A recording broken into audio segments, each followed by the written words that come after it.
पेनाची nib या चिन्हासमोरील button दाबून संभाजीराजेंच्या स्वराज्य पक्षाला विजयी करा। बंद झालेला इथं फुल भरलेला आहे, कुणीही जागेवरून हलू नका, कुणीही जागेवरून हलू नका। माझे हात जोडून विनंती आहे तुम्हाला। आदरणीय विजयदादा, विश्वास भाऊ, निरंजन मालक, मकरंद मालक, युवराज बापू काटे, शिवसेनेचे तालुका प्रमुख प्रवीण काकडे,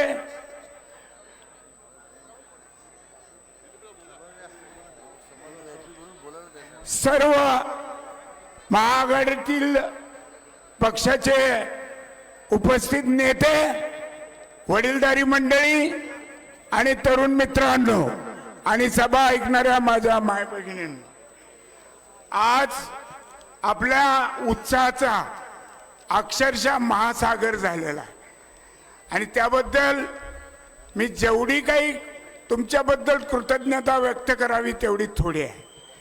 मी आज उद्धव साहेबांच्या साक्षीनं फक्त एक 4च मुद्दे मांडणार आहे की आपण जर मला विधानसभेत जाण्याची संधी दिली तर मी बार्शी उपसा सिंचन योजना पूर्ण करायचा प्रयत्न करेन।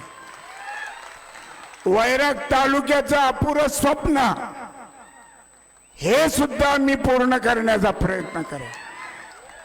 मराठवाड्याचं जवळगाव धरणात मध्ये पाणी सोडण्याचा प्रयत्न करेन।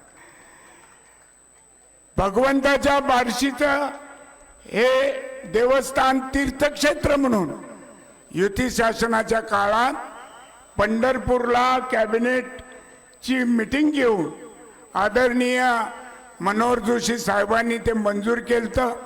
पुढे काही तांत्रिक अडचणी आल्या, पण आज तीर्थक्षेत्राचा सरकारच्या माध्यमातून महाविकास आघाडीच्या निधी घेऊन उद्धव साहेबांसह या भगवंताच्या दर्शनाला येईल। बार्शी शहराला नियमित पाणी पुरवठा करण्याचं काम करेन। त्याचबरोबर ग्रामीण भागात सुद्धा जिथे जिथे अडचण आहे तिथे तिथे पाणी पुरवठ्याचा निश्चित कार्यक्रम मोठ्या प्रमाणात हाती घेईन। जुनी पेन्शन योजना सुरू करण्याचा आटोकाट प्रयत्न माझ्याकडून विधानसभेत राहील। आणि सगळ्यात मोठं की सध्या ह्या तालुक्यात जी दडपशाही, जो भ्रष्टाचार वेगवेगळ्या पद्धतीने चाललेला आहे, तर हा बार्शी तालुका भयमुक्त आणि भ्रष्टाचार मुक्त करण्याचा निश्चितपणाने प्रयत्न केला जाईल। मित्रांनो,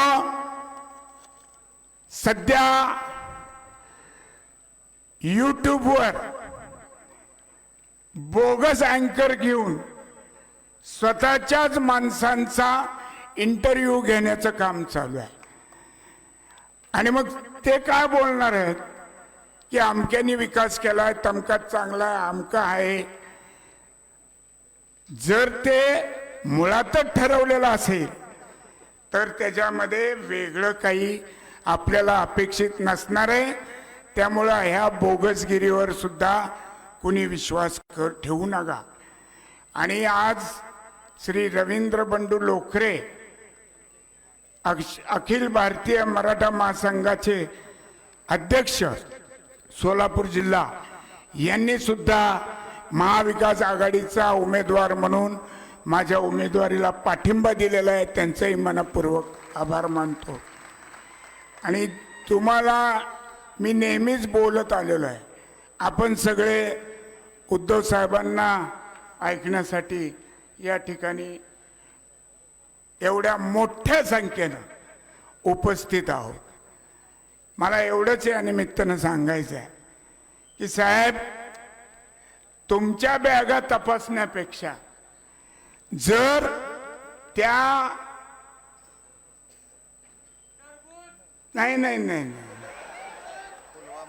पुलवामामध्ये ज्या बॅगेतून स्फोटक गेली, गाडी गेली, त्या गाडी जर तपासली असती तर 40 सैनिक शहीद झाले नसते आणि आमच्या भगिनी 40 त्यांचं कुंकू पुसलं गेलं नसतं.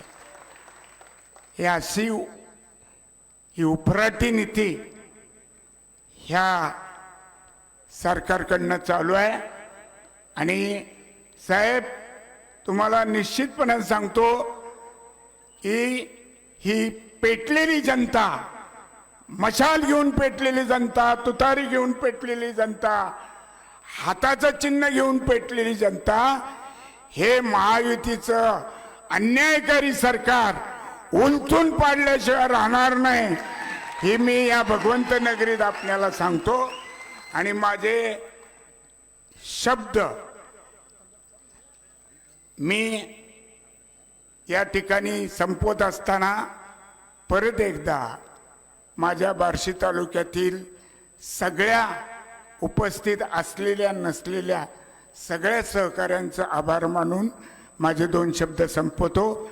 आणि संपवताना एवढंच सांगतो की तुमच्या कृपेनं जर मी या विधानसभेत तुमचं प्रतिनिधित्व करायला गेलो तर कधीही मी किंवा माझ्या कुटुंबातला कुणीही कंत्राटी धंदा करणार नाही, मार्केट कमिटीमध्ये खरेदी करणार नाही, कुठलाही मुरुम, वाळू, खडी याचाही व्यवसाय करणार नाही, एवढंच वचन देतो आणि 2 शब्द संपवतो. जय हिंद, जय महाराष्ट्र.